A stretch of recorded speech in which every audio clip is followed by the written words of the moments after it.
Wow, wow, wow. Alright, here I am. I'm live. Okay. I just had a really, really emotional therapy session. And it's been a long time. Hey, somebody's here. Hello, somebody's here. Good morning, how am I doing? Hey, Garfield. I just had a really intense therapy session. Very intense. I think maybe one of the most intense I've had. And I didn't even know if I was going to go live right now or not. But I decided to go with the spontaneity, and this intense the therapy session itself was planned, but the intensity of it was spontaneous. And I decided to go spontaneously as well, without a thumbnail, without a title, without anything, to just go live and to go with that feeling. There's so much intellectual. No, I haven't eaten shrooms right now. Boost are you? But I have done therapeutic work, not with a therapist, on my own. I have done therapeutic work with shrooms, alone in silent darkness, like Dr. Terence McKenna suggested on a hero dose. That I have done once or twice. And that indeed has been very therapeutic. I mean, lone individual therapy I do regularly, so to speak, with Hitbodedut, right, spontaneously talking to God, or the occasional mushroom ritual that I've done several times in my life. But doing it with a professional therapist is a whole other ballgame. And because you have somebody from the outside who is a professional and who is trained and who can guide you in certain ways, a human being, right? A real physical human being, even if she's only in pixelated form because it's done digitally. She still comes through. She's a wonderful therapist, and I'm very lucky to have better help that made the match. You look like you've gained an epiphany, says Garfield. You know what? That's pretty good. Time will tell. Because, like any good psychedelic experience, don't jump to any conclusions, but let it sit and let it marinate inside of you and integrate the experience. And I was thinking that being able to share and being able to open up spontaneously now is one way of facilitating that integration, maybe being less intellectual and more with the heart. Even though this is a highly intellectual channel, and we discuss certain things and religion and spirituality and self-development and faith and things like Torah, commandments, and so on. But then there's also just the regular human experience, which I'm very much for and that I keep talking about. What is this Edenic experience that I connect to so much? It also has to do with, just like I said, being just humanity, no faith, no religion. The Torah wasn't given yet per se, right? To the children of Israel, it was just humanity, nature, and God. And right now I'm feeling very much one with my human nature and with the divine, or the divine revelation. And it will take time. And I have a few more sessions, obviously. I mean, I went back to therapy about a month and a half ago, and I've been doing it once a week ever since, right? So, maybe 2 months. So I have 3 more sessions scheduled. I can only schedule 3 in advance, and they are already scheduled. We will, God willing, continue doing this work. I've never done this sort of work. I've done cognitive behavioral therapy, and I've done a little bit of, but this sort of somatic work, I have not done it with a therapist, and it's really, really intense. Really intense. Good morning to you in Israel, says Kennedy. Good morning to you, Kennedy. I thank you for your lovely comments. I look like I've gained an epiphany, Garfield says. That's wonderful. I'm glad that I look that way. And I don't know if I did or I don't know if I didn't. I don't want to force anything. I truly, truly want to take this therapy session and to let it sit with me. It was intense. I cried. I haven't cried in a long time. And I believe in crying. I believe you need a good cry. I believe crying could be a very releasing experience, a good cry that comes from your kishka, right, from your guts and from your heart, it can be very, very therapeutic. And I haven't cried like that in a long time. A long time. Too long. My older kids say to me, we've never seen you cry. And I make sure to tell them, no, no, I cry. Men cry. There's no shame in crying. And they say, yeah, you say that, but we've never seen you cry. When have you cried? When have you like seriously cried? It's been years. Uh, it's been years since I full on ugly cried, I think. And now I was getting pretty close to that in this session, I'll tell you. It wasn't uncontrollable, but I was letting things up, from the heart and from the. It was very intense. You're one of the good ones, says Tiggy Biggy. Voodoo Child, hey, Jimi Hendrix. MX King is here. That's nice. That's very, very nice. Really. You should consider trimming your beard, said Celsius. Yes, my woman would like me to trim my beard or shape it, but I don't want to. I want it to grow wild. If she gives me an ultimatum of some kind, which she never will, or she says, look, conditioned on you cutting your beard is this and this and that, then maybe, I let her do it once. Once in my life I let her do it. She trimmed it a little bit and shaped it a little bit, but I enjoy the wildness, just like I enjoy the wildness of the hair. I enjoy the wildness of the beard. Crying is a good release. Josh G is here. Hey, Josh G. You meditate and eat sushi all the time, don't you? I do meditate, but I don't eat sushi because I don't eat fish. And even the vegan sushi, which I could potentially partake of, I don't like it. I don't like it. LOL, many people here. Did YouTube recommend this? Boost, are you? Yes, the YouTube algorithm has been very, very gracious and kind to me in the last 6 weeks. And I've gained over 1,000 subscribers in the last 28 days. And I've been monetized a couple of weeks ago after being online for years doing this. And I've been monetized recently, and a lot of money has been raised for charity. So that's very good, and I'm very happy. Very happy. MX King, LOL, my second time here. Yeah, awesome. You okay, bud? Yeah, I really, really am. I think I really am. I'm doing better than I was before, I'll tell you. Definitely. Definitely. Full head of hair is a sign of morality, says Toaster Poodle. I love the name. Why is a full head of hair a sign of morality, I wonder? Interesting. Gross loser, says ZXC. Yes, I am indeed a gross loser, but I'm trying to be a little bit less of a loser. I don't mind staying just as gross with each passing day. Chat is always funny, LOL. Yes, it is, and it's part of what I love about this. Give me money, says Niswi. Give me a good reason. I just might. I don't have my YouTube connected with my wallet or any kind of digital wallet, so I don't know if I can actually do that. Are you Jews, says S.E. Bulat. Yes, I am, of the kingdom of Judah. True Few Records, interesting name. Nanak, I've seen you asking that question everywhere. Just be yourself. Nanak. What Nanak? Oh, what do you look for in a man, says Knock Knock. Well, I'm not attracted to men, so if we're talking about simply as a friend, I think I would look for honesty and camaraderie. That's it. That's what I would look for in a man. Yeah. But romantically, I wouldn't know. I definitely wouldn't know. You look like Grigory Rasputin. Yes, Gresno, I've been told I look like Rasputin. Nose was a dead giveaway, says Rufties. Yes, it's true. I have a Jewish schnoz.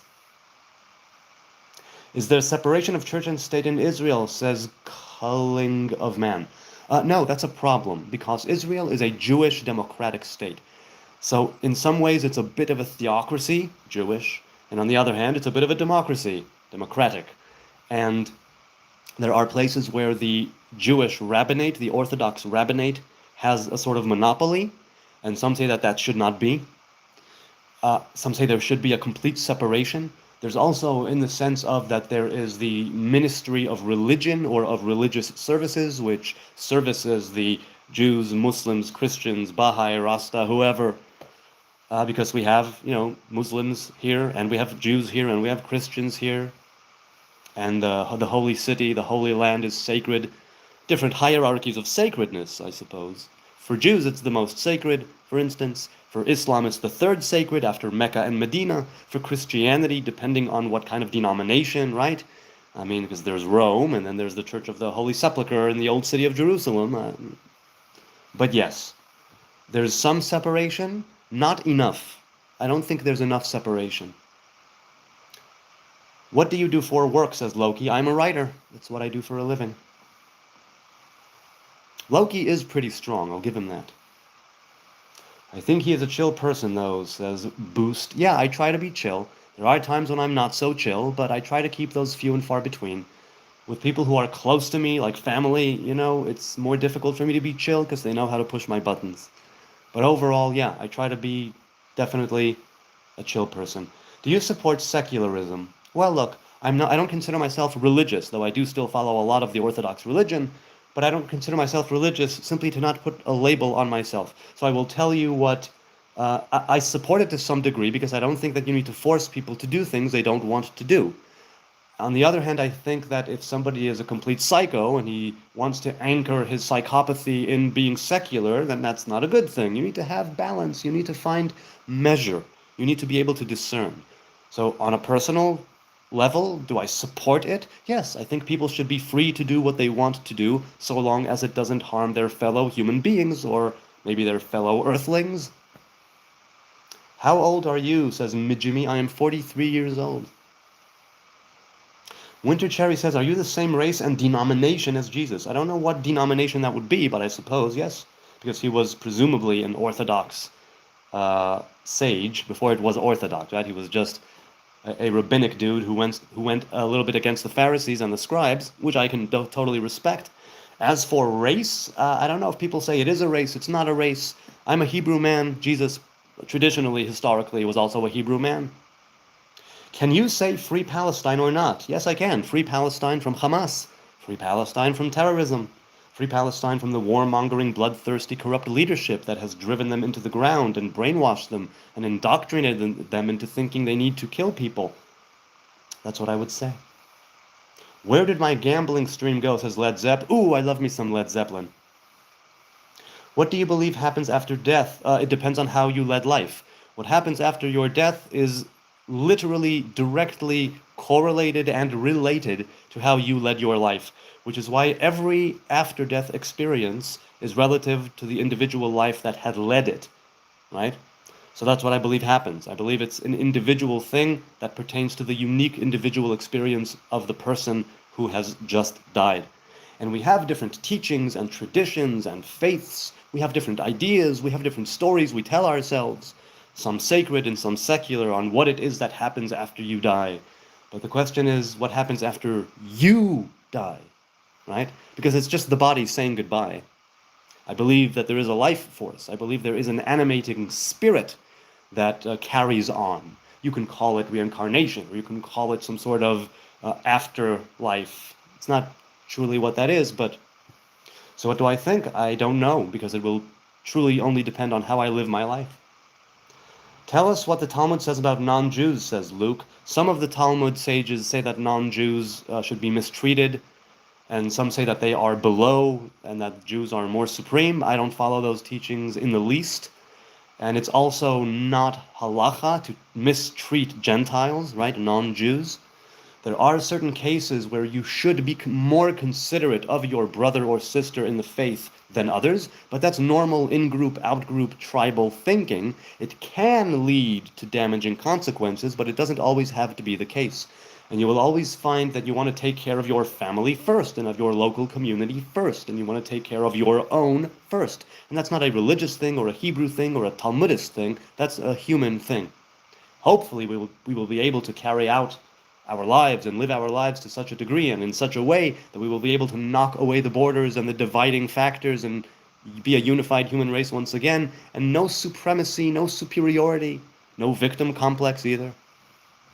So it's not what the Talmud says, it's what certain people say in the Talmud. Disgusting, says Kelly. Yes, I agree, I am indeed disgusting, but I would love to be a little bit less disgusting with each passing day. Do you love gay people, Jew? Well, I know a few gay people. I can't say that I love them as in I have like romantic love, but there's love of friendship, so yes, I definitely do. How do you think USA and Iran will play out? Colby says, far be it from me to know. So many moving pieces, so many things that are beyond my comprehension. You know? The Don says, I deleted Instagram a long time ago. I decided to create a new account recently. When I went scrolling, all I found was anti-Jewish flashing videos. Very disturbing. What is your thoughts on this? That Jew hatred is baked right into many faiths, cultures, ways of life, and circumstances. Jew hatred is something that I hope will be going away, but so far it's truly, truly here to stay. People will find any excuse, any reason, any circumstance, and they will turn it against the Jews.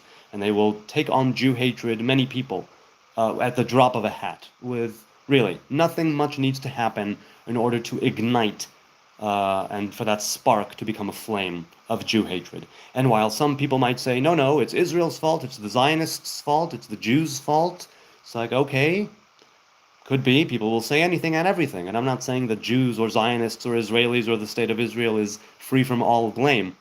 But I will say that seemingly, statistically, you would think that 0.1% of the population, we are only about 15 or 17 million people on the entire planet Earth.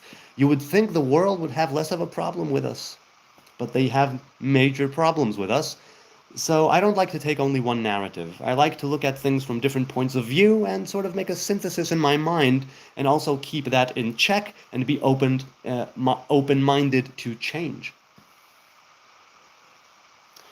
Nobody cares what you have to say, says Kali. Yeah, I agree. Truly, nobody should care what I have to say. All I'm doing is conversing and talking here with people. I'm not here to teach. I'm not here to preach. I'm not here to be some sort of a master or knower or wise man. I'm just a regular, simple dumbass in the Middle East with a phone. That's what I keep saying, and that will always be the case. I won't always... Are you rabbinic, says Madness. Hey, good to see you again, Madness. Well, I grew up modern Orthodox in Jerusalem, and in that sense I am rabbinic. But I also rebelled to some degree against strict halacha, against strict rabbinic law, and against certain rabbinic teachings. And I'm very much going on my own path, and not necessarily the path that rabbinic Orthodox Judaism had laid out for me. But I do recognize the importance and the merit that such a path does have and does offer to the seeking individual. I only say that if you come to a point where you feel that it does not align with your values, that you truly have tried to discern, right, and to filter out. So it's not just ego, it's not just hedonism, it's not just you wanting to throw things out in order to follow impulsive desires. It's a true and honest way that you think you need to go in, and some of it contradicts the rabbinic teachings, that you should take a long, hard look at yourself, who you are, where you've been, and where you're going, and make a decision based on that, on whether or not you should force yourself to keep halacha, or to go with what you believe truly is the way for you. Because eventually there's only one and only you. Nobody else can live your life for you. No one else shares your consciousness. No one else is going to be there when you die, even if there are people next to you. Even if you die in some sort of a car crash and people literally die with you, temporarily speaking, we are alone in this life. And I think it's good to adopt a modicum of solipsism when approaching this idea. So am I rabbinic? Yes and no. And I always say what my friend from the reserves said, my platoon buddy. He said, Jonathan, you are the most secular religious person I know, and the most religious secular person I know. And I said, you know what? You're right. And I've been going with that. But basically I say I'm just a Hebrew man. Don't call me religious, don't call me rabbinic, don't call me this or that. I'm just a regular, simple Hebrew man, no more, no less. So that's what I am. That's what I would have to say to that. Good morning, says Lenny. How are you doing today? Hope everything is well. Everything is well indeed. Hey, Stinky Farter is here. Good morning, my favorite Jew. Good morning to you, my favorite Stinky Farter. I mean, I guess after my wife and kids, you're probably my favorite Stinky Farter. How are you doing, Lenny? How are you? How are your stinky farts doing today, Mr. Stinky Farter? Why do you hate Arab? See, that's you, Tutu Iskander. I do not hate Arabs. I have Arabs that I've worked with. I've had Arabs that were friends. I have Muslim Arabs, Christian Arabs. if I do hate, I never said that I hate anyone, but if I do harbor any hate, it is towards people who want to kill me for absolutely no reason other than that I believe something else other than what they believe, and they therefore think that I should be subject to death, and my people should be driven into the sea, and their throats should be cut. That I have a problem with. I don't think I said I hate anybody in this stream, maybe ever. So that's you making a lot of assumptions and putting words in my mouth and beliefs in my mind that I've never expressed or harbored. Be proud of who you are, says Aza Flores. No, I don't want to be proud. Pride goes before a fall, right? And a high spirit before you crumble. I'm paraphrasing Proverbs there. So while I do agree that one should have, they say a 1/60th of pride, I'm not proud of who I am. I'm proud of what can be. I'm proud of the potential. Let's put it that way. That's what I would say. Are you Ashkenazi or Hasidic? Those two aren't mutually exclusive, you know, Doodle Flow. I'm an Ashkenazi, but I'm just a Hebrew man. I'm a Judean, right? I come from Judah, not from Ashkenaz. I follow certain Hasidic teachings and practices, but I've never been a Chassid of a specific Rebbe. So, no. Definitely not. Definitely not. Okay, let's continue. How many Palestinian children have you hurt, Most Conscious says? 0. I don't think I've hurt any Palestinian children. Let me think quickly on my time in the army. No, I have hurt 0 Palestinian children physically. That's what I would say. Have you taken the Nazarite vow? Yes, I have. 15 years ago, Mac.007. I took the Nazarite vow about 15 years ago, the Samson Nazarite vow, and I've been following it quite religiously ever since, and I hope to go under the earth and into my grave still under this vow. That's what I would want to. Veronica says, I am okay with the fact that you deal with balance and open-mindedness. I just take things on a case-by-case basis. It's okay to have some preconceived notions. It's even okay to have some presumptions. But to go with an absolute, I'm not a man of absolute. Only a Sith deals in absolutes, people. I try to say that the only absolute that I would go with is the Most High God. And I don't know God. All I know is how God reveals himself to me. So as such, there are no absolutes. And it's not that everything is relative either, because relativist moralism, right? Moral relativism and the moralist arguments can also go really awry and go astray and take us to bad places.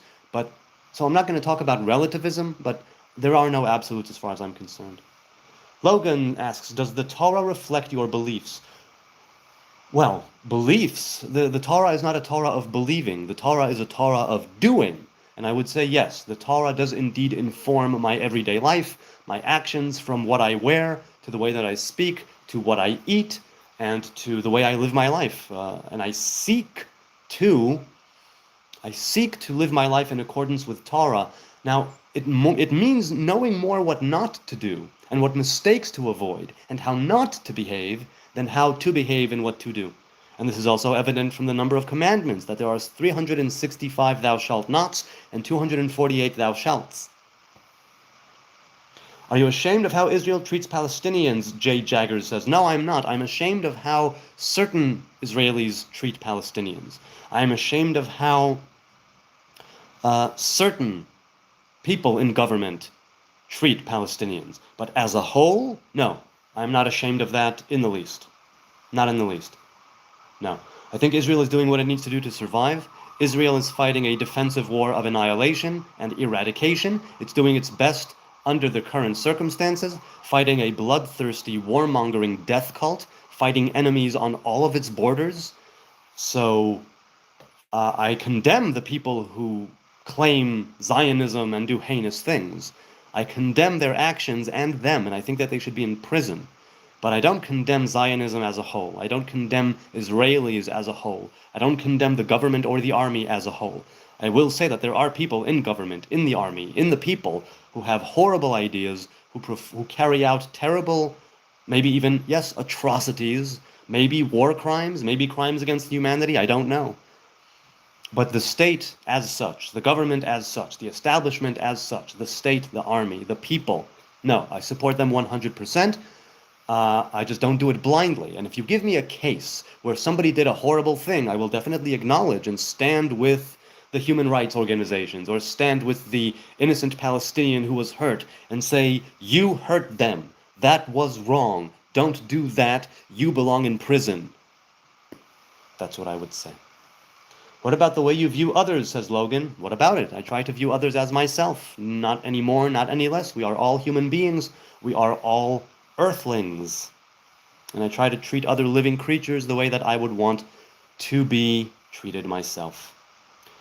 Connor says, egg farts, sewer clouds. Yes, I had that on Saturday when I had a bit of a stomach bug, like a 30-hour stomach bug.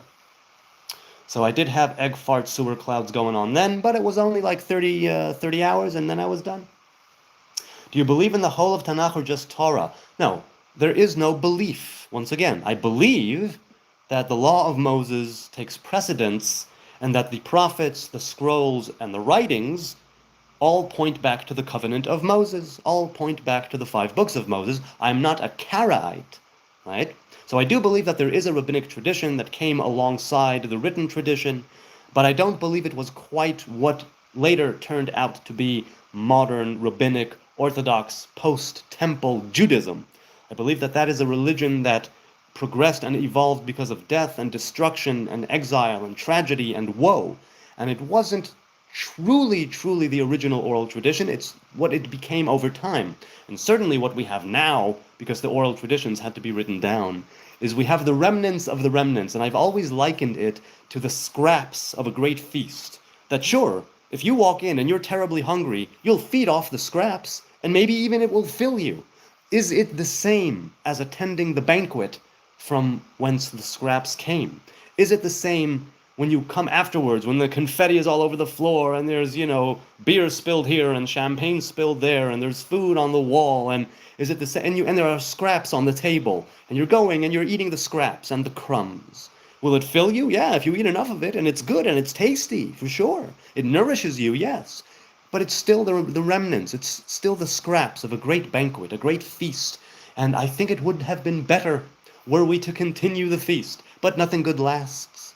And the temple was destroyed, and we are now sort of stuck with this time when we have the state of Israel, and we have sovereignty, and the Jews are prospering more or less, but we are also stuck with the oral tradition that was written down, and so it can't progress and it can't evolve. We have no smicha, laying of the hands, like Moses to Joshua. We have no Sanhedrin with the courts, right? We have no kingship or king. We have no temple or purification, ritual purity.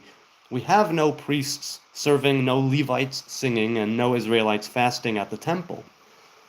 So do I believe Tanakh or just Torah? I believe the Tanakh points back to Torah. The Nach, which is the writings and the prophets and the scrolls, they point back to the Ta of Tanakh, to the Torah.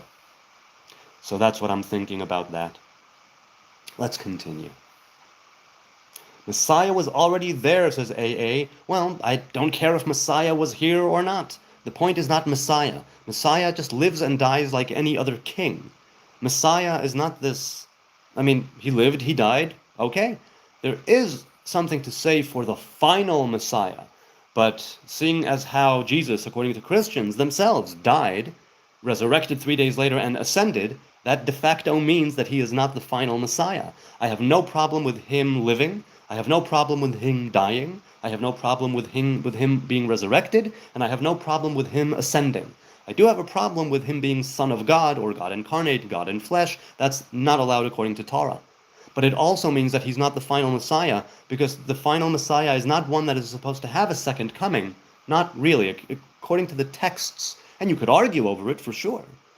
But Messiah is just an anointed one, a king who will be anointed with oil, given a crown, have sovereignty, the rule will be his, the people of Israel will accept him, we will go and back to the covenant, back to the Torah, back to the commandments, right? Eradicate Amalek, if indeed that even will be necessary, and I hope it will not be necessary. I truly do hope we will never find out who Amalek actually are. I do not want to participate in the genocide of Amalek. I don't. Okay, let's continue.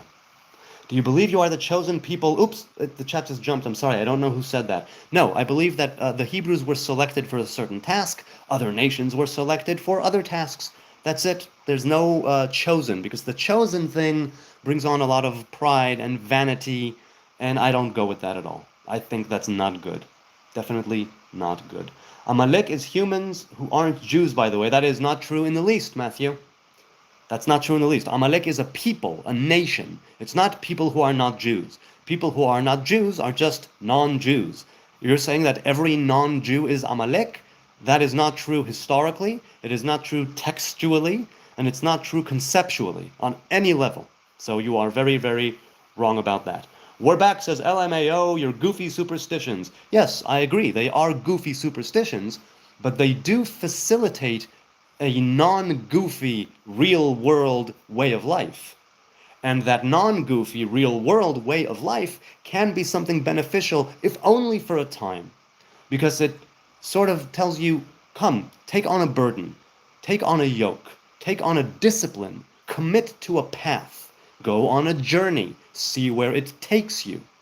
And that is something that many, many people, I think, could benefit from, not from one religion or the other, but just from committing to something, from finding a path.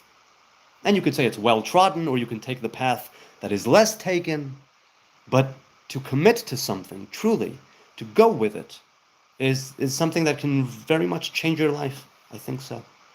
Definitely change your life. Your camera is smudged. All right, let's see. Maybe that would be better. Maybe not. Maybe I'm the smudge. How to pronounce the name Yod-Heh Vav-Heh? Well, we do not pronounce Yod-Heh Vav-Heh. What we say is Adonai. Yod-Heh Vav-Heh represents the masculine presence of divinity, and Adonai represents the feminine divine presence. So looking at the Yod-Heh Vav-Heh with the eyes, but saying Aleph Daled Nun Yod, something else, with the mouth, brings them together. Also, the proper name to, the proper way to pronounce Yod-Heh Vav-Heh has been A, either lost, or B, hidden. But either way, it's not practiced nowadays. At least not by most Jews. Now, I'm a fan of saying Adonai. Some people say Hashem, which literally means in Hebrew, the name. Did you see what happened at Bondi Beach in Australia? I have Australian friends, but I don't watch the news, so I didn't actually see it happen, but I know what happened there, yes. I do know what happened. Can you please do a Skyrim Let's Play? I've never played Skyrim EE3475. I'm not a gamer, I don't play video games, so sorry. Matthew said you claimed you don't know what Amalek is. No, I know what it is. I don't know who they are. That's what I said. I know what Amalek is. Amalek was a single human being mentioned in the Torah that spawned a nation. Just like Israel, Jacob, is one human being mentioned in the Torah that spawned the nation of Israel, right? The 12 tribes of Israel. In the very same vein, Amalek, Reshit Goyim Amalek. Amalek was one guy who had a nation named after him. One of the 70 root nations. So I know what Amalek is, and I know what it represents. What I mean is actually technically the people, practically and technically the nation called Amalek, who are they now in this world?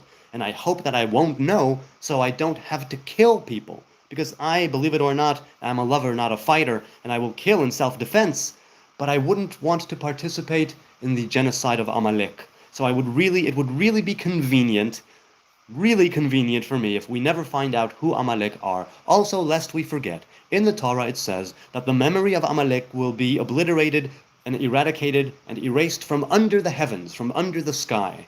That phrase, under the sky, corresponds to a certain divine revelation to do with this world, right, where we are under the sky.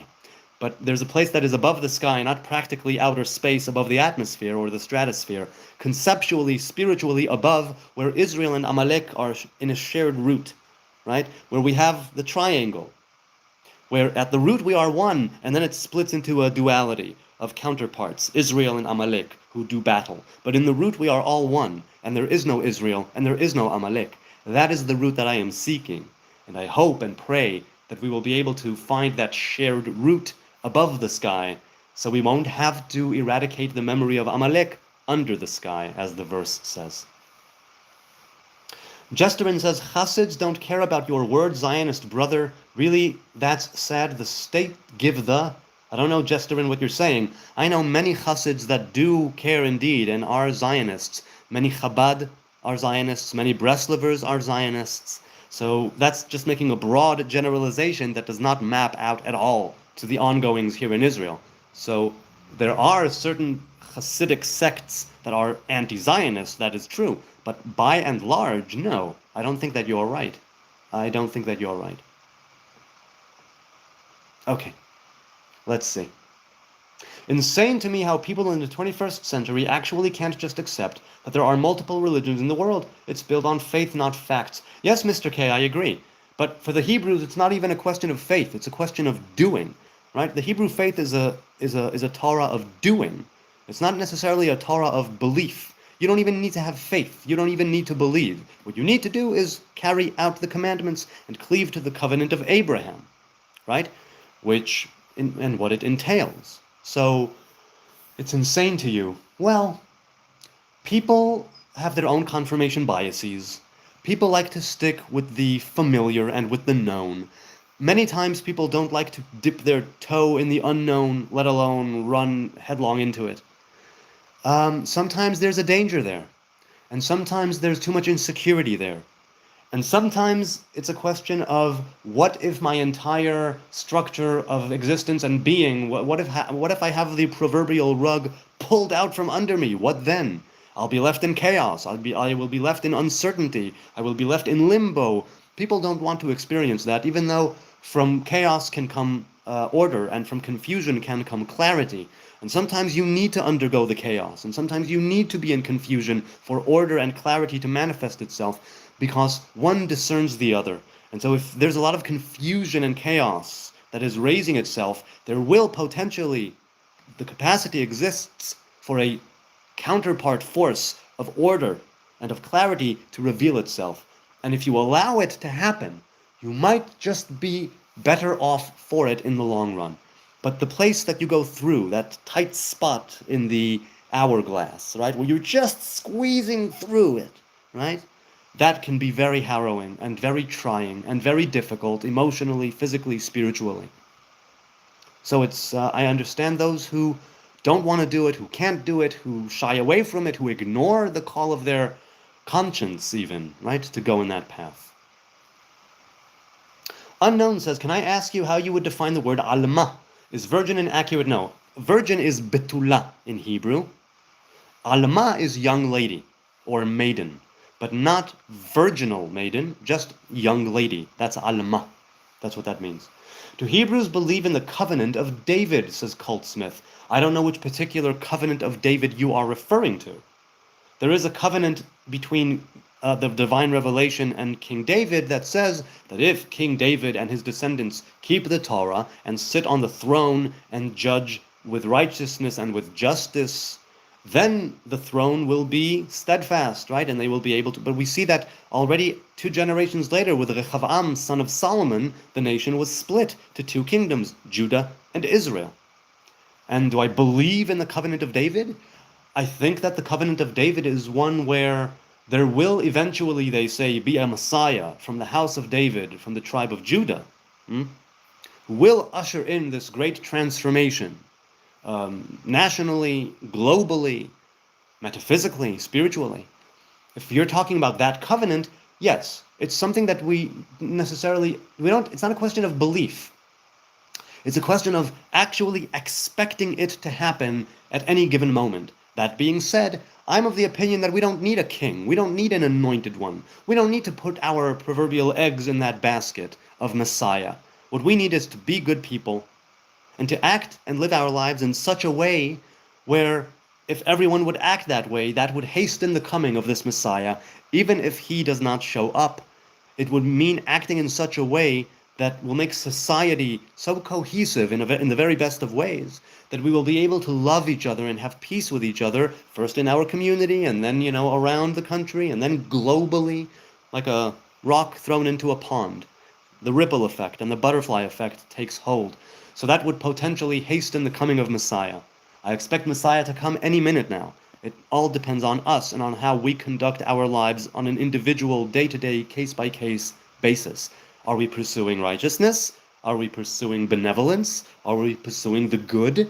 How do we discern between good and evil? And it's these things that we need to keep in our mind all the time. Okay, let's continue. GG, man, true. Are you gay, says Kiao Fule. Yes, I am. I am gay, I'm straight, I'm bi, I'm a lesbian, I'm a non-binary. I identify as an attack helicopter. I identify as a red panda. I identify as a simple dumbass in the Middle East with a phone. That's my core identity, all of those things together. At the same time. I believe I have masculine and feminine inside of me. I've never been attracted to men, though I suppose part of me is curious. But a part of me is also very curious about other women because I married my first girlfriend and I've only ever been with one woman my whole life. And that's a great blessing. And I thank God every day for transcending the dating scene and not needing to go through that. But there is also a curiosity that goes along with it, I suppose, right? It's only natural. But no, I don't think I'm gay. And if by gay you mean happy and joyous, yes, I suppose I am. I mean, I have my times of sadness, but yes, definitely I'm very, very gay. Thank God for that. Okay, let's continue. Why do you not believe in Islam? Says Awes Bukri.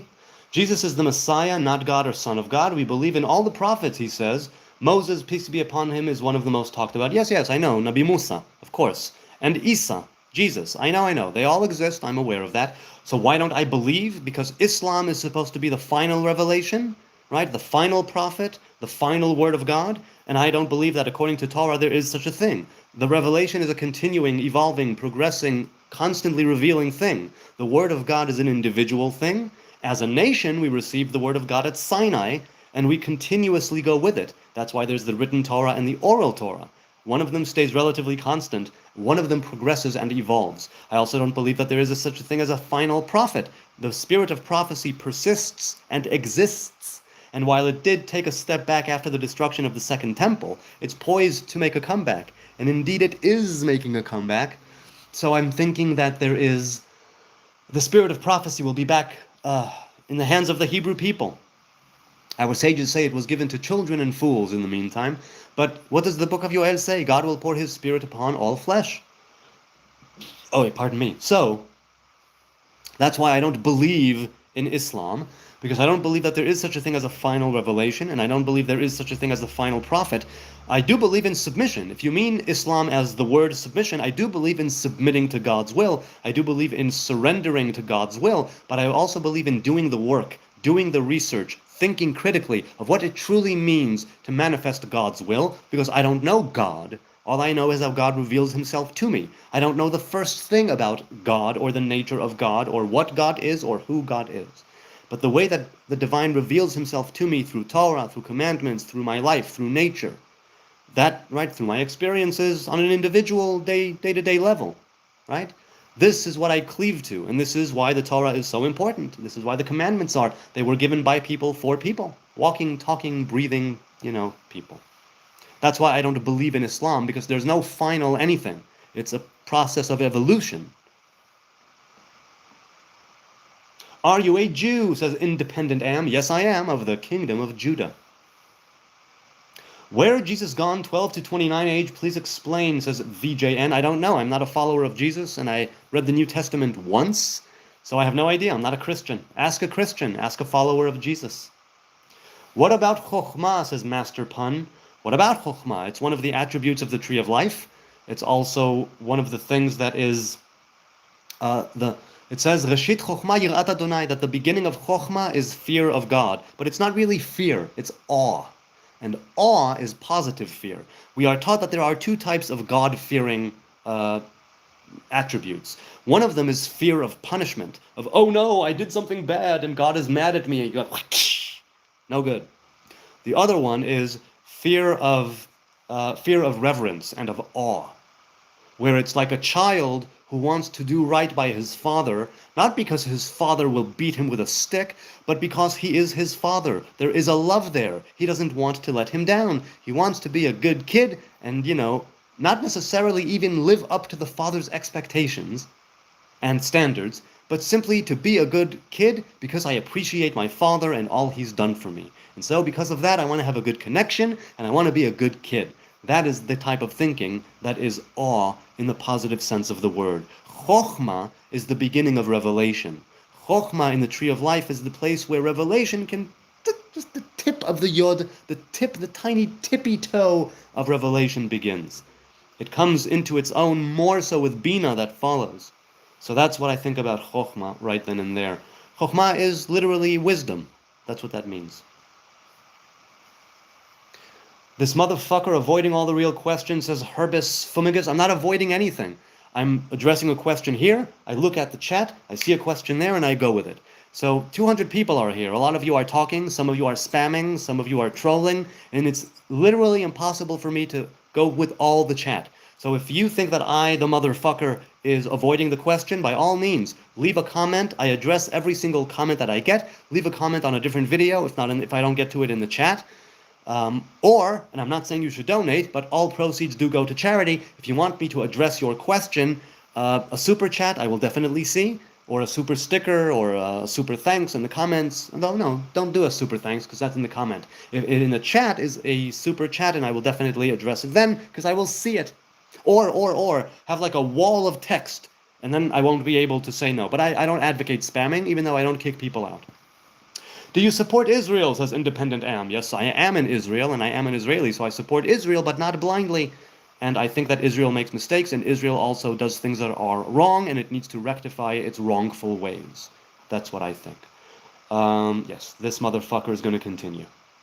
Can you stop talking about this nonsense and talk brain rot? Xavier Marion. You know what? I hear too much brain rot at home from my kids. Less now, but definitely a couple of months ago it was heavy. So no, I'm not going to talk brain rot right now. Also, many people would consider this to be the real brain rot. Forget, forget ballerina cappuccina. Forget skibbity toilet. Forget 6-7. Forget all that. This is the real mental masturbation. This is the real intellectual wasting. This is the real brain rot right here. The spamming is like desperate children needing immediate attention, says Brutal Betty. I agree, which is why I give them that space. I don't kick anybody out. I don't put people in timeouts. I don't ban people. I don't erase people's comments or chats. I keep everything as is. I want this to be an open platform because maybe if they get some attention from people, it will quell their thirst, their desperation, and they will be able to vacate that vessel from hate and from trollage, and they'll be able to take a breath, ground themselves, right? And be able to maybe manifest something real and truthful. So yes. Do Jews have an end-time prediction? Says B.O. Drummond.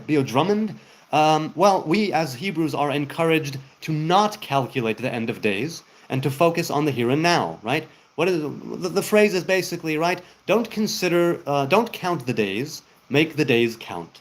We are not meant to calculate the end of days, when this war will happen, if it will, or when Messiah is supposed to come, or when, the resurrection will take place, or anything of the sort. We are supposed to go simply, humbly, right? Walk with God, or walk before God, however you want to see it, right? With just this very plain, simple, humble walk. And not busy ourselves with, what will happen later? No, focus on be here now. Focus on you. Don't think of the future. Take care of the now, and the future will take care of itself of its own accord, you see? Because if you busy yourself in the here and now with bettering your ways, being more humble, cleaving to the covenant, your future will untangle itself as time goes on. Maybe even your past as well. Because we know that if somebody truly returns to the covenant and makes tshuva, and repents in honesty and in truth, right? Then even the transgressions, and even the things that were done with great fervor, that were transgressive, right? The iniquity of the past will not only be erased, that's not it, no. They will actually become merits. They will be elevated. So it's not even that doing good erases something in the past. It elevates your past and your future, and you do it with your present self here and now, today, not tomorrow and not yesterday. All we have is here and now. Oh, there's a super chat. Let's continue. I, Shia Lebanese Muslim, salam alaikum. Kif halak.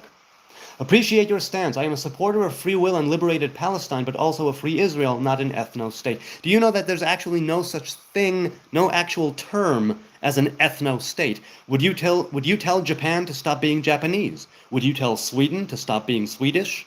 Would you tell America to stop being American? And you could say, yes, yes, Native American, current modern day American. The point is that you wouldn't tell them to stop. In the very same way, don't tell the people of Israel to stop being Israelis in the land of Israel. Now, of course, I want to live side by side with my neighbors in peace and prosperity. I don't want merely to survive, I want to thrive.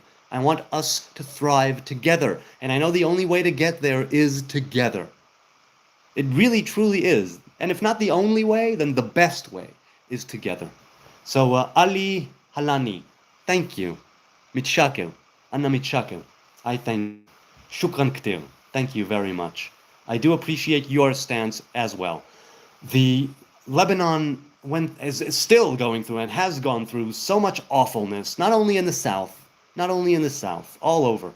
And it's really terrible. And I truly hope that Hezbollah will be able to be taken away. It will stop its influence in the south, center, and north of your country. And you'll be able to truly, truly be a good society, a government that actually takes care of its people. Hamas will not be on your, Hezbollah, will not be on your parliament anymore. That's why.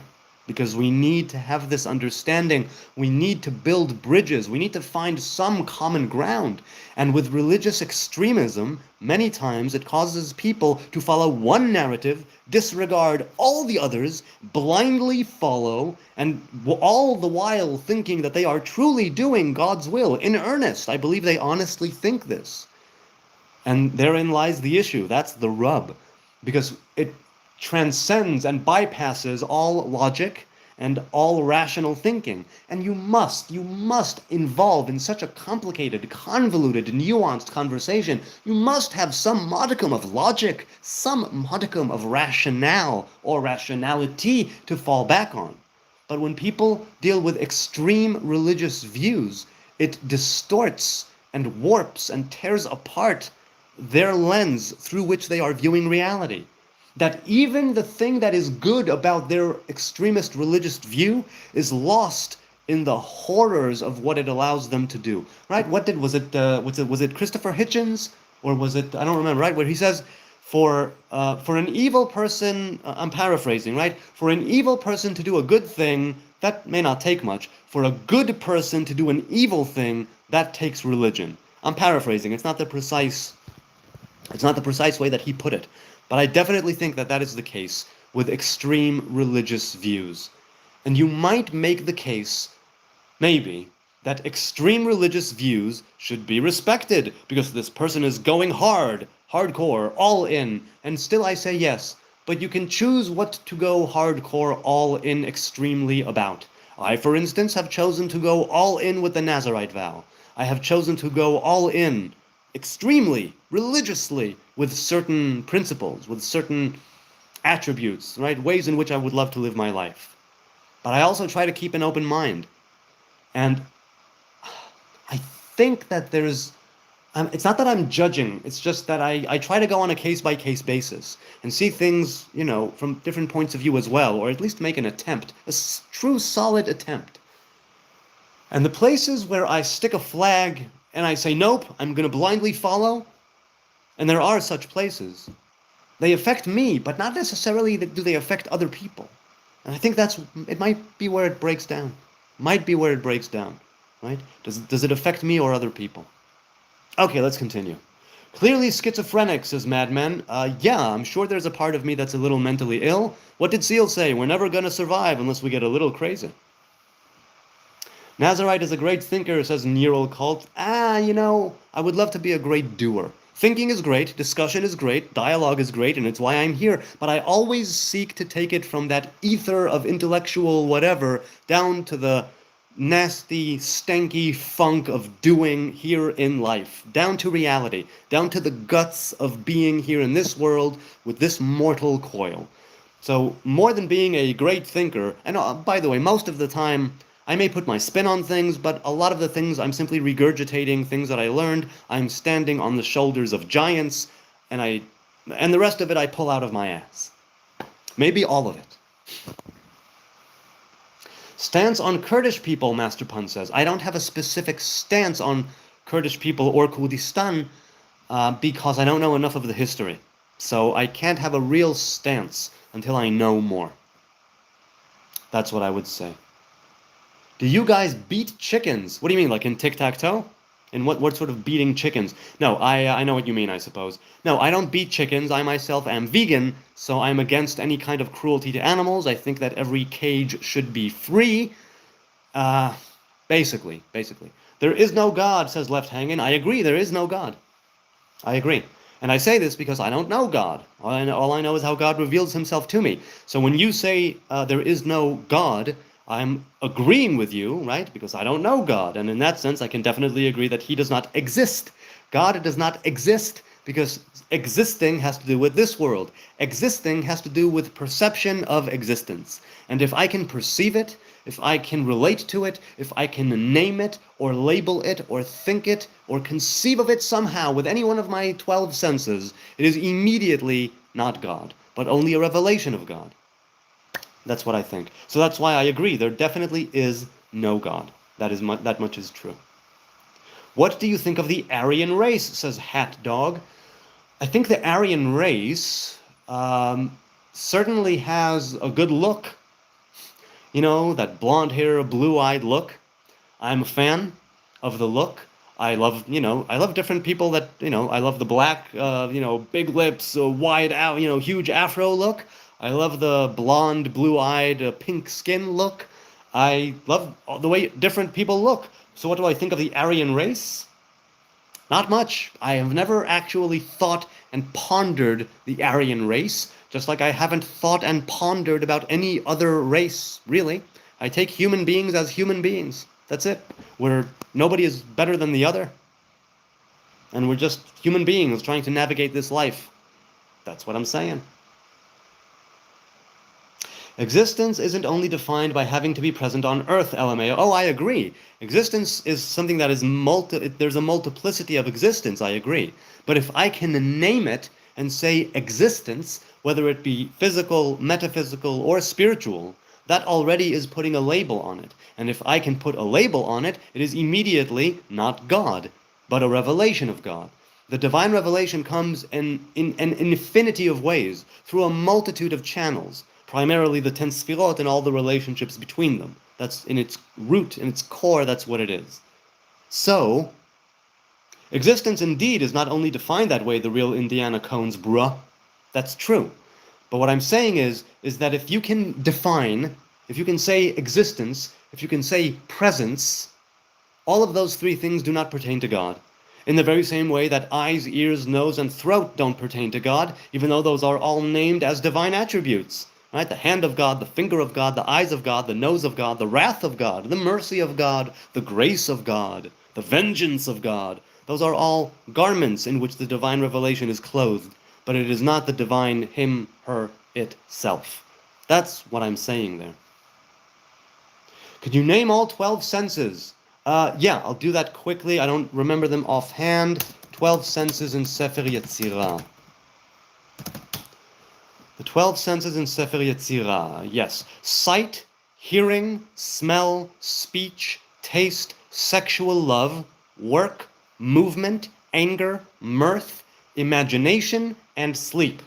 Those are the 12 senses traditionally, according to the Kabbalistic book of Sefer Yetzirah, closely attributed to the patriarch Abraham, or some say to the Second Temple era sage Rabbi Akiva ben Yosef. But, yes, 12 senses. That is what they are. Awful 1990. Don't yid me, bro. I'm not trying to yid you, Kevin Spence.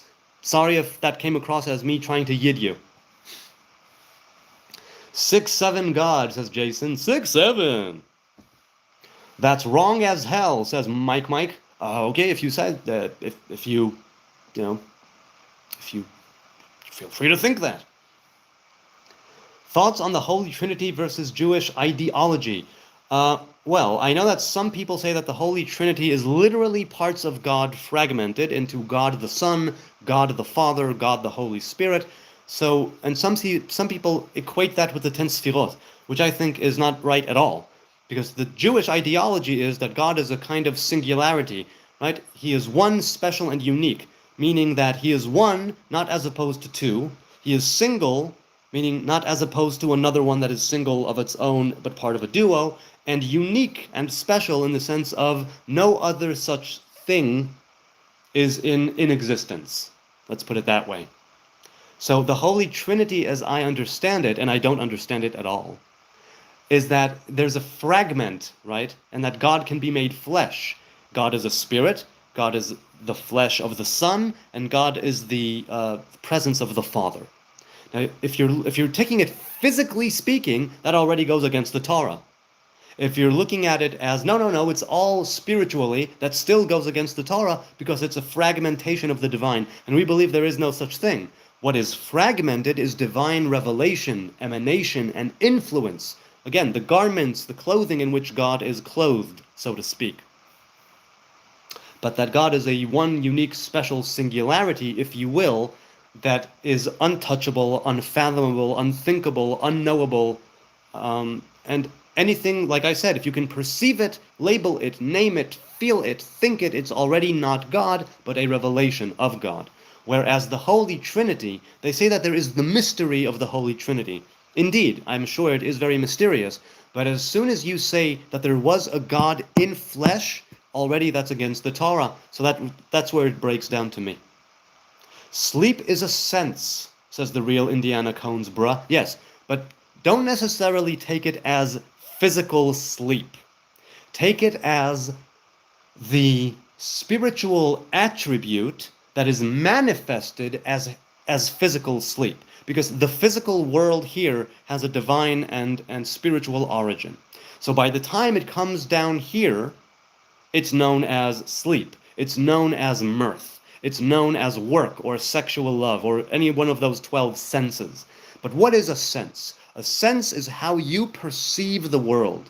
A sense is how the lens through which you look at the world. We perceive the world through our 5 senses. We say there is the 6th sense, the aura, right? The 6th sense that is outside of the 5 physical senses. And so the other ones, right, the 12, are basically how we perceive the world and how are we to engage with ourselves, with our fellow man, right, our fellow earthlings, and with the divine revelation. So sleep is a sense, not in the sense of sleepage, but in the sense of that physical sleep, physical rest, physical rejuvenation, that parasympathetic, the sympathetic system that comes online when you are asleep, right? Where your mind goes, what your digestion does, what your immunity does, the rejuvenation process, that definitely has to do with the spiritual process from whence it originates, or from where it comes. In that sense, that is why it is a sense. Do you follow? Maybe not. Maybe you do, but yes.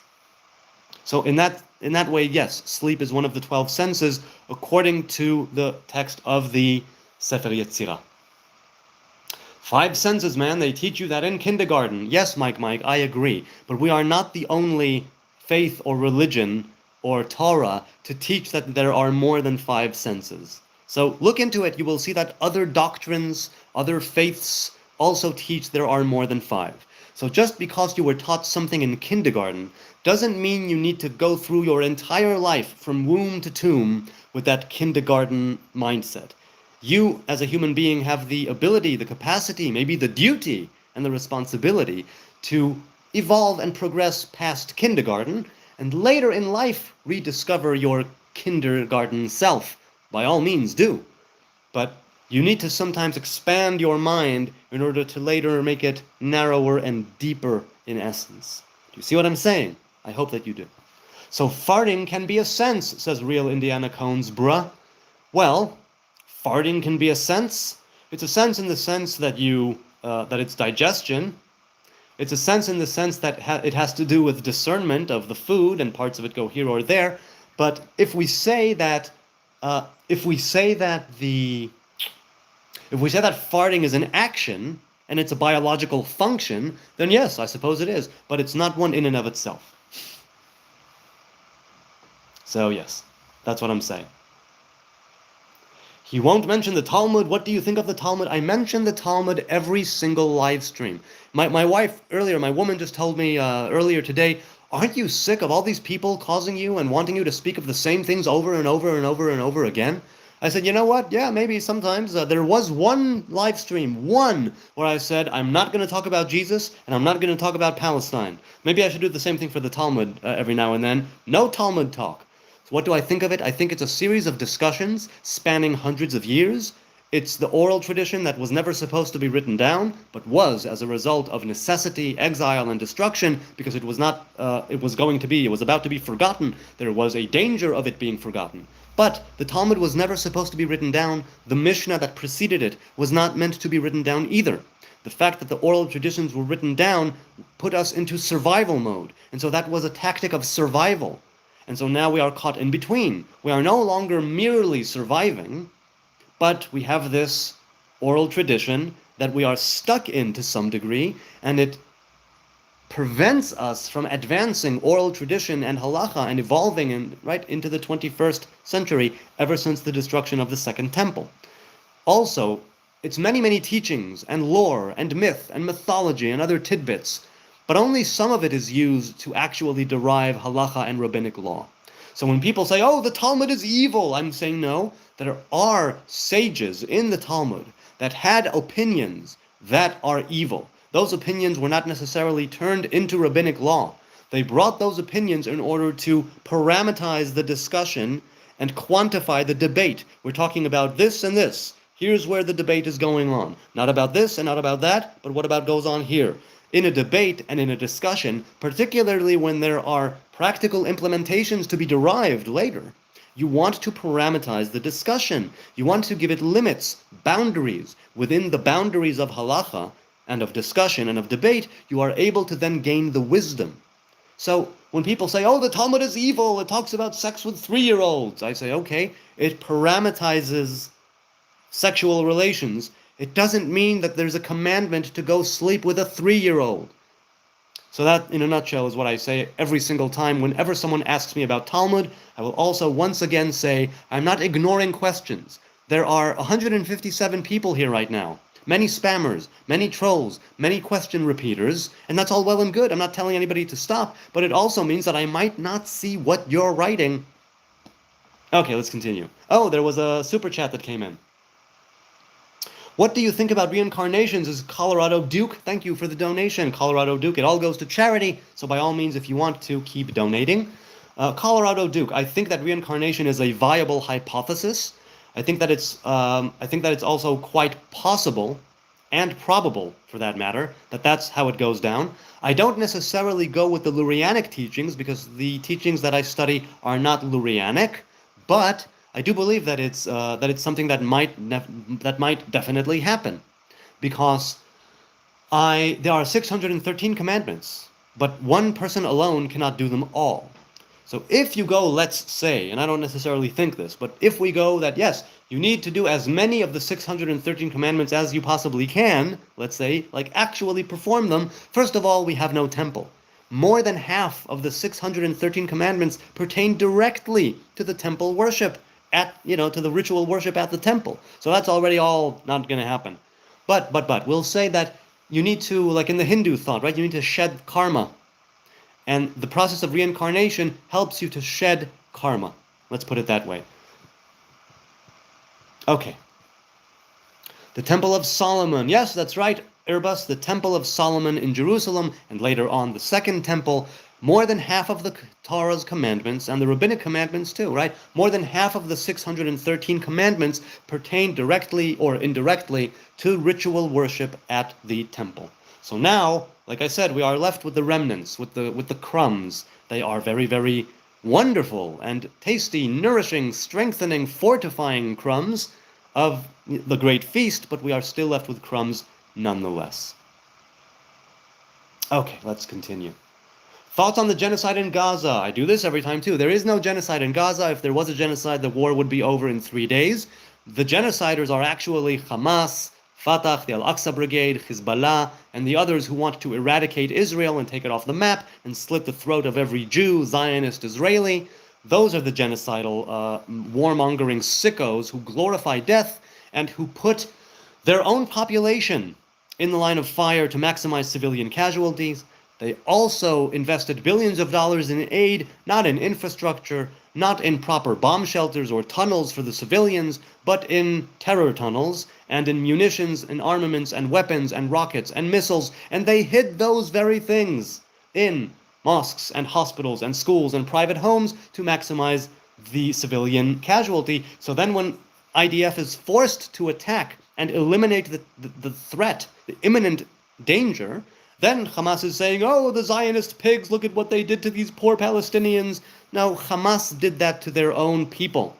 Hamas put them in the line of fire. Hamas used them as human shields. Hamas used them as cannon fodder. Hamas then uses them as an excuse to get rich off their backs, get fat and rich in Qatar, and to avoid responsibility, avoid accountability, accept the victim status for generations and generations to come. The Palestinians are the only refugees on earth who have refugee status go from one generation to the next. All other refugees have a generation or two to get their shit together, integrate wherever it is, have a problem solved, but the Palestinians are not interested in solving problems. Let me amend that. The Palestinian leaders and religious extremists are not interested in solving the refugee problem. They are interested in perpetrating and perpetuating the Palestinian refugee problem. They give refugee status that's been ongoing for 80 years almost, or 70-something years, right?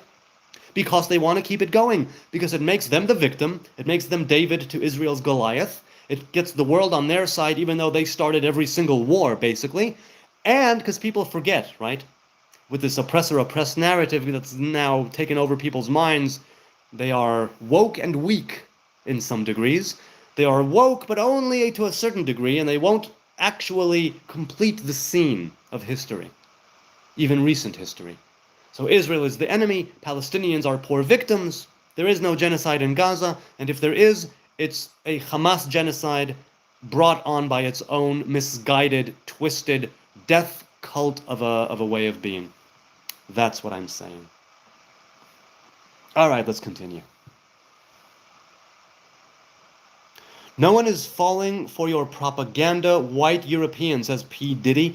Okay, if you're saying it's propaganda, by all means, just know that I am not a parrot of propaganda. I am not a mouthpiece for the government, or the army, or Mossad, or Shabak, or law enforcement. I'm not a mouthpiece. I try to think critically, truly. And I try to see the righteous things about the Palestinian narrative.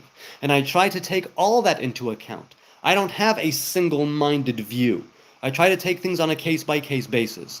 And living here in Israel my entire life, other than a few years in the Netherlands, living in Israel my entire life, I can tell you without a doubt that but for corrupt Palestinian leadership, there would have been peace a long time ago. The Palestinian leadership, over the years, received 10, 12, or 14 different peace deals. If they were truly interested in being a partner, if they were truly interested in taking steps to peace, if they were truly interested in compromising, if only at first, they would have taken a peace deal. If Hamas was interested in truly building up and establishing a state, the IDF disengaged 21 years ago from Gaza. They could have established a Palestinian state right there and then. They didn't, because for them it's all or nothing. They will die, and they will sacrifice every last man, woman, and child for their cause, and for their leaders in Qatar, to make them rich and fat and famous. And if you don't believe me, just look at history. It does not lie. Now, I also need to take into account the fact that Israel does things that is illegal, immoral, and against international law, and probably against local law too. And I condemn that. And I condemn the people who behave in a heinous, atrocious, inhumane way. Let's make that clear. All right. Oh, another super chat came in. Let's go with that. Thank you for your time and patience, says Apprentice Thee. Thank you for your time and your patience. I'm not doing anything. All I'm doing is having a discussion. That's what I'm here to do. I'm here to learn. I'm here to be more educated. I'm here to have a dialogue. Iron sharpens iron, right? We converse, we build bridges, we find common ground, we laugh, we cry, we hurl, and That's how we explore our humanity. And humanity is something we have in common. There are many, many dividers that we have, be it ethnicity, geographical location, race, religion. But this right here, this internet thing that allows me to communicate with you and broadcast to you, this thing can really do, it can transcend many barriers. And if not all, then a lot of them.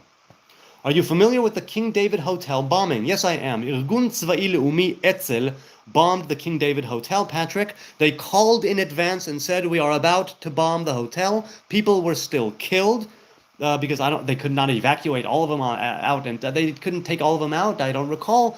The hotel was beginning an evacuation process, and then it exploded. I don't remember the particulars, but yes. And I maintain this. Etzel, Lehi, Haganah, Irgun, whatever you want to call them. These were terrorist groups fighting the British and fighting Arabs, Muslims who were attacking them and the Zionist and Israeli Jewish, right? I mean, Israeli is like Israelite, not State of Israel. It didn't exist. Terrorist groups did exist in Israel that were Jewish terrorist groups. But they were, again, on the defense, not on the offense. They were fighting a defensive, they were taking offensive action, right? But they were doing it in front of the occupying British forces or British mandate forces, right? And they were doing it against the Arab Muslim population and counter forces that were indeed fighting them. Look up the Hebron massacre of 1920 or 1921, and you will see, way before the State of Israel was even a thing, Muslims were massacring Jews. Muslims were yelling, Itbach el Yahud, massacre the Jews in their mosques, way before the State of Israel was even a thing. So I don't think history begins in 1948. I don't think history begins in 1967. I think history begins way before. Okay. You making Jews great again. Hi from Chattanooga. Hey, the Midnight Gardener. I appreciate that, and I thank you for your positive vibes and your goodwill. Am I making Jews great? Time will tell. I don't seek greatness. I seek humility. And this also is something that is informing my mind all the time.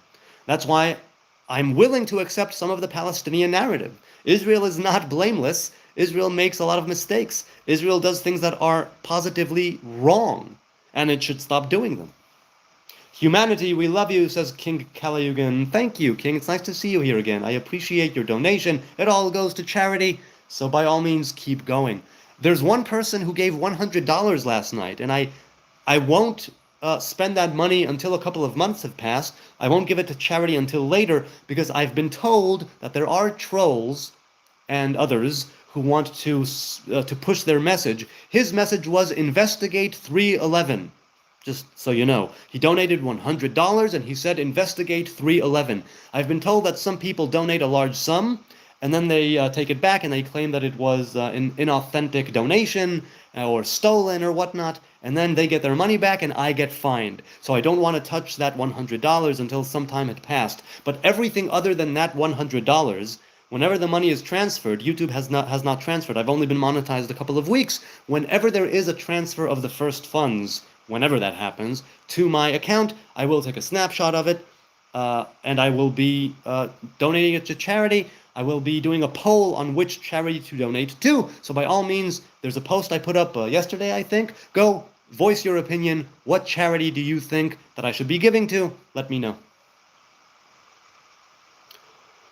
So yes, thank you. Thank you. I deeply appreciate every, you guys, the thanks and the love and the haters and the trolls, the people who say I'm a liar and a propagandist, the people who say I'm a hasbara shill, the people who say I should shave, the people who say I'm dirty, nasty, ew, a rat, a dirty Jew, the people who say I should kill myself, the people who say, whatever it is that they say. I appreciate your time and your kind and gentle attention. And, whether it's the boos or the cheers, it helps the algorithm do its thing. And the YouTube algorithm for the last 6 or so weeks has been so kind and gracious and beneficial to this channel. And I even sent them a thank you. In the place where you can say, send feedback to YouTube, I sent them an email saying, thanks for the opportunity to get in front of so many people's screens. I don't take it for granted, nor do I take you for granted. Those watching now, those watching later. I don't take it for granted, the fact that you take time out of your busy day, out of your schedule, out of your life, your morning, your evening, your routine, to listen to my rants, rambles, raves, and blah, blah, blahs.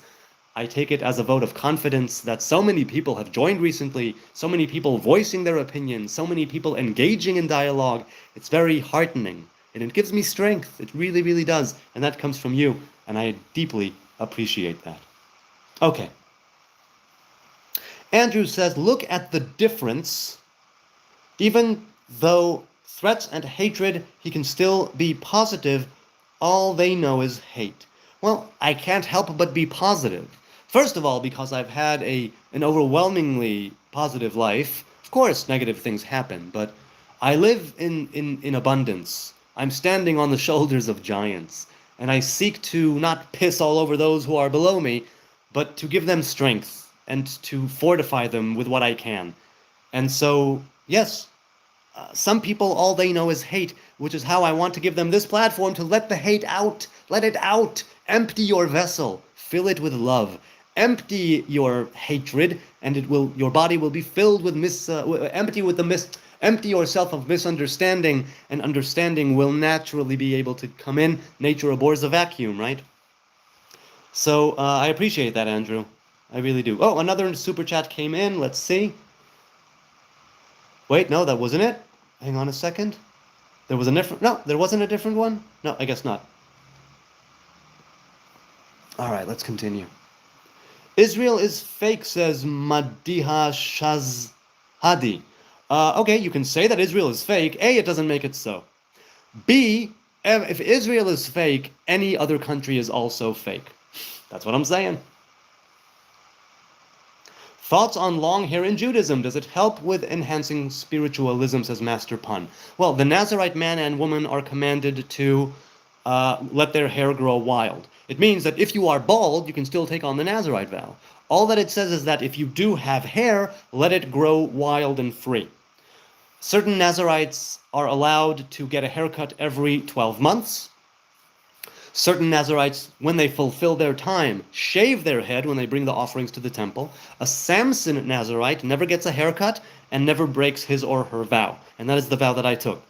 So, long hair in Judaism. By and large, long hair for non-Nazarite people. For non-Nazarites, hair represents divine judgment. The attribute of judgment, the left hand, right? We have the right hand that's always giving, and we have the left hand of withholding. And so hair of the head represents the left hand of withholding, the hand that limits, the hand of narrowing, right? Judgment. Things to do with, well, let's leave it at that. The left hand of judgment, okay? So women, since they correspond with this left hand judgment attribute, they can grow their hair long. Men who are not Nazarites, they say, should keep their hair relatively short, but if you wish, you could leave 2 side curls, right? To grow as a kind of sacred judgment that connects then with your hair on the face, if you're a man, which represents the right hand. So we have the hair of the head for a man representing the left hand, and we have the hair of the beard representing the right hand. And when you have the hair of the head that connects with the beard, it's both of them coming together, the divine feminine presence and the divine masculine presence. For a Nazarite, that's another issue. But for the everyday man and woman, women are said to grow their hair long, or they can. Men, generally, it's said, it's best avoided to grow their hair long. It's better to keep it short. And if you are going to grow part of it out, to grow out like Chassids do, and like I did back in the day, and I never cut it off. I had long side curls down to here. Here. And the hair simply, right, I'll let it out. The hair that I have right now simply grew around it, but I never cut off my payas, right, my side curls. So I still have them. And so the Nazarite has one thing to do with hair. Men and women who are non-Nazarites have a different way to approach hair. And speaking of long hair, the king of Israel, according to rabbinic law, needs to take a haircut every single day. He needs to cut a hair, at least one hair, every single day. I don't remember how the halacha is actually formulated, but because the kingship represents judgment. In a man, he is supposed to, right, like in fullness, right? A man who wears a crown and who is king, who is a judge, who is a ruler, who is a sovereign, he needs to beware of excess judgment, so he cuts his hair every day. That's long hair in Judaism in a nutshell. But there are many other levels and ways through which to look at this hair thing. You look grim, says Madia. I look grim, do I? I don't think so. That dread is something else, says Patrick. Iran gonna bomb your home, says AFG. Probably not, because I'm in Jerusalem, and Iran usually does not target Jerusalem because they might hit holy sites, they might hit Muslim communities, they might hit an Arab village, and I think they don't want to do that. And that's why, even though we get plenty of sirens here, and we got plenty of sirens here when Iran was attacking, when Iraq was attacking in 1991 as well, but no, Iran will likely not bomb my home. But even if they do, we do have a bomb shelter, because we are not governed by Hamas that mistreats its population. We actually have bomb shelters to go to, because our government spends its money on also fortifying the civilian, infrastructure, unlike Hamas that uses its money only for terrorism. So, Music Tube says Jews and their loopholes, LOL. Yes, there are some things that might be considered by an outside perspective to be loopholes, especially halachic loopholes. But sometimes you can consider them loopholes. However, halacha was given by people for people. Halacha is rabbinic law. Rabbis are people. They eat and they shit and they breathe just like everyone else. So it was given by people for people, meaning that if you can have a loophole, quote unquote, then maybe take advantage of the loophole. But you need to discern. It's not that halacha can be derived from any place in any way. No, there are certain attributes and certain, usually, predetermined ways from whence halacha is derived. A place where halacha is derived from, a way in which it is derived. You can't just go, oh, I'll do it this and that and that and that, and that will be the rabbinic law. No, because rabbinic law pertains to the masses, to the people, to the mob. And so it needs to be something that they can follow, actually, practically. Why do Muslims have taqiyya? I've been told, good day, that Muslims have taqiyya, so only in a life and death situation they will be able to sort of talk their way out of it. But I've been told by a Muslim that taqiyya is not what people think that it is, that a Muslim can just lie to you willy-nilly with no consequences because of their faith, and they can pretend to be one thing when they are in fact another, just to pull the wool over your eyes. I was told that taqiyya is a specific circumstance of life or death where a Muslim is allowed to perform that, to carry that out.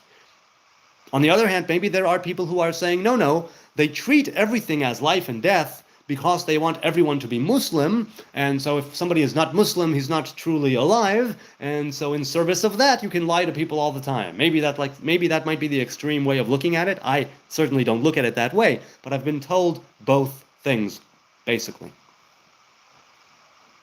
Okay, let's continue. Dr. Bliff gives a heart. Thank you, Dr. Bliff. Most appreciated. Sending you positive vibrations to all of you in the chat. It is so lovely. I've been on here for now almost an hour and a half, and I deeply appreciate it. It's a lot of fun. I mean, shit, nobody is immune to lying, says Patrick. No, nobody is immune to lying. But to say that it's an integral part of your faith is a whole other thing, right? Would you agree? A super chat came in. Signor Remem 4988 says, I'm curious, how is femininity represented by long hair? If a man's hair was to remain untouched, would it not grow long because it is for a man? Yes, that's right.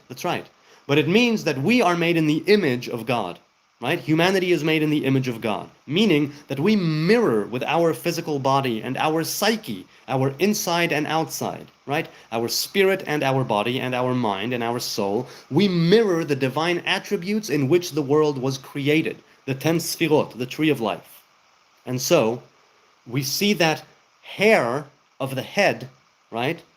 There is the lower feminine and the higher feminine. There's a lower masculine and a higher masculine. The lower masculine needs to keep the hair short, or ought to keep the hair short, because it represents judgment.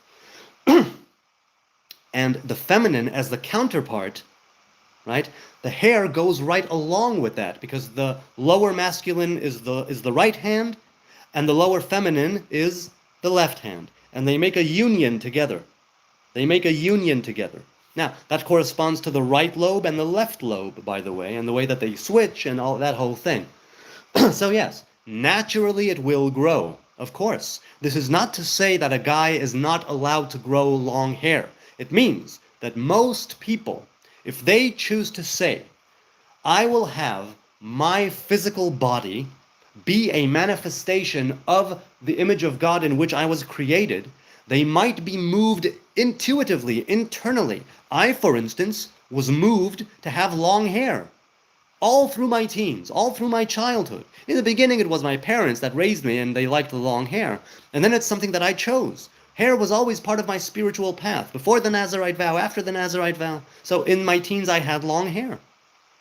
And then later, I shaved it off and I left a tiny bit of side curl. Not even a curl. I left a tiny bit of hair. I had long hair, and I could have left long side curls when I shaved my head when I was in yeshiva, when I was 17, 18. I was in yeshiva for 3 years before the army. And I spent those years... Hang on, I gotta answer the door. Okay. Hello. Welcome. I'll be done soon. And so I spent those years growing my payas, right? Growing my side curls. And I joined the army with very long side curls. And throughout my entire military service, I was with side curls. And then when I took on the Nazarite vow and decided to grow my hair, it simply grew around it. So hair is meant to remain untouched if that's what you are called to do. Nobody's taken that away from you. But if you are saying that you would want your physical body to be a manifestation of the divine image in which you are created, you might be called to shave it off. You might be called to cut it short. You might be called to leave it grow long. You might be called to shave it off but leave side curls to connect with a beard. Likewise with the beard. You might be called to grow a beard. You might be called not to. But it has to do primarily with the image of God that you uniquely represent, if you're a man and if you're a woman. Right? You can also be a woman who is called to shave her head or to have like a pixie cut, because we each represent a different facet of the divine masculine and feminine. We have each different ratios of masculine and feminine presence within us. In that way, signor, or is it signor? No, that's not how you write signor, is it? In that way, femininity is represented by long hair traditionally. It doesn't mean it's one size fits all, but that's how it is. I hope I answered your question. I hope, or at least if not answered, I hope I addressed your question. Okay, one or two more questions and then I think I'll say goodbye. Excellent that you joined the military, that's amazing. Hey, it's mandatory conscription. I see it as an honor and a duty and a responsibility to be a soldier. Not everybody. You can also do civilian service, right? National service, as it's called.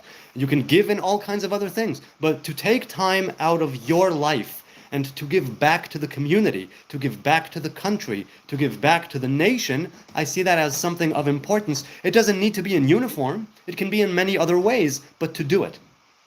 For instance, Israeli Arabs. I don't expect them to join the IDF. Some of them do. The Christians mainly, some of them do. But I do expect them to do some sort of national service, even within their own towns and villages, by all means do. But they aren't forced to. They are not forced to do any kind of mandatory national service because of the conflicting nature of their identity, right? Of, are they Palestinian? Are they Israeli? And that whole thing. So the government, for whatever reason, decided a long time ago, we will not force them to join the Jewish, Israeli, let's say, army, nor will we force them to do any national service in Israel. But I think that's a mistake. Now, granted, I'm only one little dumbass. I don't have a very wide view. I have my own narrow view of things. So there could be a lot more considerations and things to factor in that I don't know, likely. But I can't see where the detriment is of having people who reach age of military conscription, that they won't be drafted into the army, but they will be taking a year, 2, 3 years out of their life and giving back to their even local community, town, village, whatever it is. Why aren't they doing that? I don't know. It would be highly beneficial for everyone involved. Their town, neighboring towns, the state of Israel. So, yes, I do believe it's excellent that I joined the military. I learned a lot in the army.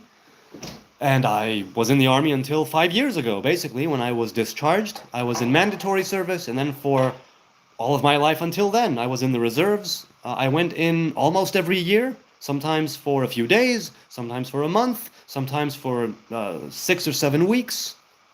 So, yes, it was quite an experience. It's not for everybody, but it is quite an experience.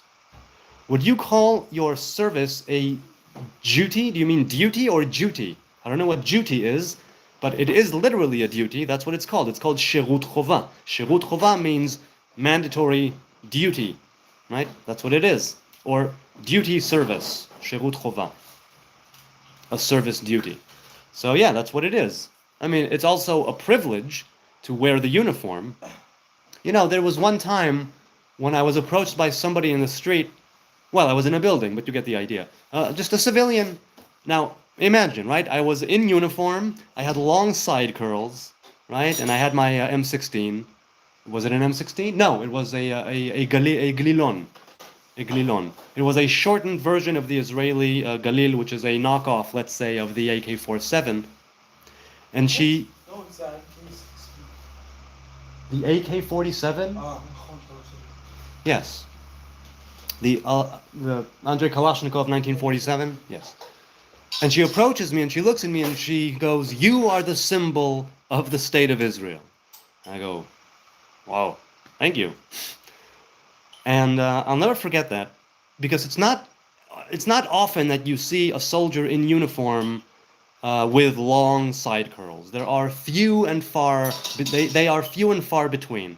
Perhaps if the Haredi community will finally join the army, maybe we'll see more of them. But it really warmed my heart and made me feel good that somebody approached me and said that, because the army can be a really lonely and miserable and difficult time. And I did it while I was married, so it was difficult not to see my wife for a long time. Relatively long, not very, very long, but okay. Let's finish on a good note. Let's finish on a good note. Turn away from you heathen ways and find Christ, says Knight of the 10th. Yes, people say that I'm a heathen, to which I say, okay, so I'm a heathen. I don't mind being a heretic. I don't mind being a heathen. I really don't mind. Especially if it's a Christian saying it, then I definitely don't mind. As for finding Christ, if you're talking about finding the Anointed One, okay, sure.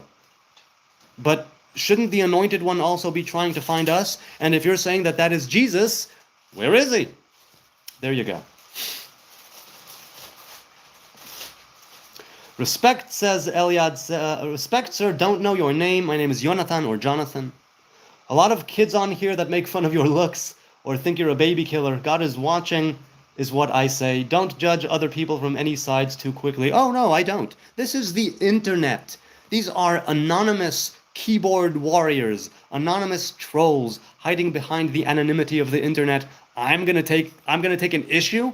I love them. I adore them. Every troll, every hater, every naysayer, every negative comment or chat is the algorithm saying, hey, there's engagement. Let's send more people here. So I'm fine with it.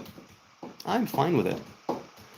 Unknown Trance 87 says, are you a super Jew? No, I'm a very lowly Jew for that matter. Very lowly indeed. But I seek to be the Superman, right? The Ubermensch. Who was it? Was it Jung? No, not Jung. Who was it? Freud? Right? The Ubermensch, the overman. That idea of the overman, right? Of the man who is able to overcome his weaknesses. The man who is able to be truthful and righteous and walk the difficult path and remain true to himself. I would want to be that Ubermensch. But no, I'm definitely not a super... Nietzsche, that's right. It was Nietzsche with the Ubermensch. Thank you, Tracy from daycare. Thank you for that very, very much. Would you spit on a Catholic? No, I had a few times, and I did not spit on Catholics. I think that Catholicism is a very stringent and difficult religion to follow. So if anything, I feel very, very I feel that they are doing, I mean, without knowing the particulars of the religion, I know that the Catholics take on a very difficult path. And I am a fan, let's say, of a person embracing a difficult path, taking on a load, shouldering a burden. So, without getting into the particulars of Catholicism and the ins and outs and positives and negatives, because I don't know them, I will say that taking on a difficult path can be beneficial. So, no, I would not spit on a Catholic. I've had many opportunities to do so here in Jerusalem, and I have not. So, no. No, I have definitely not. 3V says, take a shower. Why do you want to look dirty? I do take showers regularly, so that's cool. But thank you for looking out for my personal hygiene. As for why do I want to look dirty? I suppose if you mean just going with the natural human look, that's what that is. And if it looks dirty to some people who have a higher standard or a different aesthetic, who am I to go against them? You have your aesthetics and I have mine. I don't consider this look to be dirty. I consider it to be a root human look that transcends all fashions, all cultures, all faiths and religions, because humans looked like this. Human males, or hominids, or humanoids, Neanderthals, all throughout evolution, human or human-like males looked like this, very ape-like, with a bushy beard, an unkempt bushy beard, and long, tangled, matted hair. The Nazarite ship calls you back to your nature. The Nazarite ship calls you back to your nature and your root in Eden, in your human root. The Nazarite ship transcends those differences. It shoots back through all of the different inconsistencies and dualities and fragmentation. It branches out and it works its way through the branches back to the root. That's what this represents, right? A plain human look. That's what it is. So if you say that a plain, old-school human look of an unkempt beard, and I mean, this is my natural growth. I've never shaved it. So it's my natural growth. This is how my beard came in. So if you're saying that that's dirty, and this is the hair, that's just the way that it is. It's all congoed up and, natty and naughty. And this is still over here regular hair that hasn't dreaded up yet and may never will. So if you're saying that that's dirty, by all means, you can call me dirty. I am a dirty, dirty boy. But it's also a very natural human sort of appearance. And that's the way that I take it. But I don't have any grudge and I don't bear any negativity towards people who say that I am dirty, I should take a shower, I should shave, I should cut it, I should kill myself. It's all good.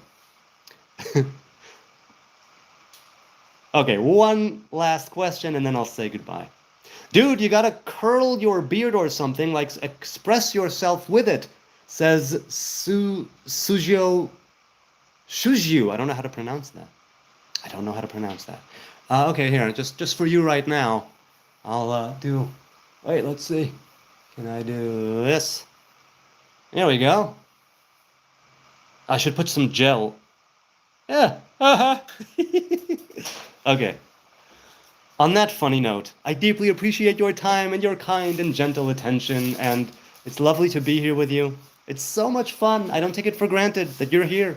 Those watching now, those watching later, the subs, the views, the likes, the chats. It's so encouraging and so affirming. Oh, there's a super chat that came in. Hold on. Did I see it? Yes, I already saw it. Thank you to all those who donated. I will be... Oh, you know what? People donated yesterday. I didn't give them a shout out. Hold on. I must do that. I must give the people who donated last night a shout out before I say goodbye. Hold on a second. I need to figure that out. Give me a few seconds. Here. So last night, we had the Midnight Gardener. Oh, I'm sorry. That was right here. Sorry about that. Yesterday, yes. Yesterday it was Siviwi Kazaka or Shazaka. I don't know how to pronounce it. Marvin Gibbs, Q, King Kalayugan as well. Oh, that was from Monday. So yesterday, and I already gave that shout out. So 3 people donated yesterday. One of them was for $100. Q reminds me of stuff. $100. I don't know if he'll keep it. He might rescind it. I don't know. We'll see. Because some people give large amounts just to get on the chat, but then they say it was an unauthorized thing. So I don't know, we'll see. If he did, it all goes to charity, people. All of it goes to charity. So give to the channel if you want. Super thanks, super chats, super stickers, watch an ad or two. let the revenue flow, and I will give to a charity. Go into the posts, into the community tab on my channel. Voice your opinion on what, later it will be a poll. Right now I'm just gathering opinions on what charity to give to whenever I get that first payment. And if this $100 thing actually does clear, it'll be like close to 1,000 shekel, which is great, or more now, I don't know. So I thank you for your donations. I thank you deeply for your engagement. I will never tire of saying it. I hope you don't tire of hearing it, because the things that go on here in this chat, they are real. It is live. It is raw. It is magical. It's happening right here, right now. You may get it as a pixelated transmission on your screen, but believe me when I tell you that the connection is real. The connection is real. And I thank YouTube and I thank you guys for facilitating it. Until tomorrow, I hope, where we encounter yet another magical live stream. Be blessed. Be a blessing. Be the light in other people's lives. God keep you. God give you abundance. May the divine revelation smile upon you this Wednesday. It is Wednesday, right? God bless. Goodbye from Jerusalem. God willing, I'll see you tomorrow.